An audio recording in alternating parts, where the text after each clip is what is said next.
Pengurus provinsi atau Pengprov BSHT Jawa Tengah mengadakan pelatihan bela diri praktis bertempat di Hotel Citra Dewi 3 Bendungan, Kabupaten Semarang 4 hingga 5 Mei 2024. Kegiatan pelatihan selama 2 hari ini diikuti oleh 55 peserta dari 19 perwakilan cabang BSHT.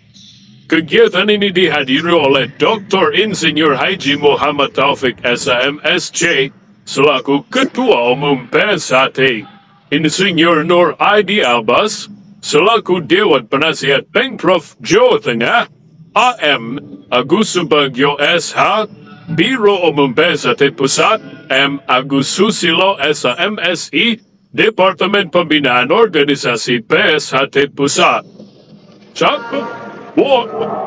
Materi yang diberikan selama TOT bela diri praktis ini meliputi pemahaman anatomi tubuh dan titik kelemahan terdapat pada tubuh manusia dan gerak dasar bela diri praktis beserta aplikasinya.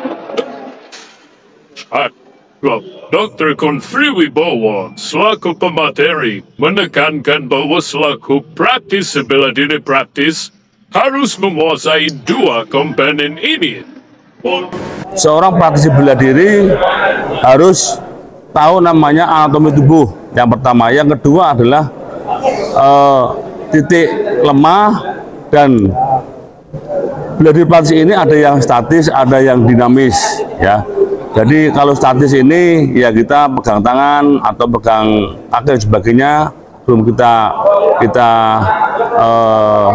banting.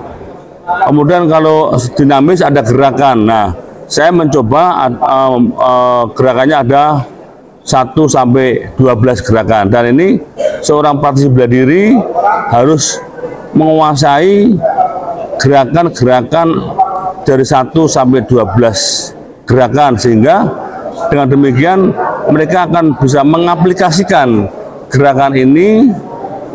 Dan ini falsafahnya di bela diri praktis adalah meminjam tenaga lawan. Artinya di dalam kelembutan ada kekuatan. Jangan lupa like, comment, and subscribe Wiki Channel.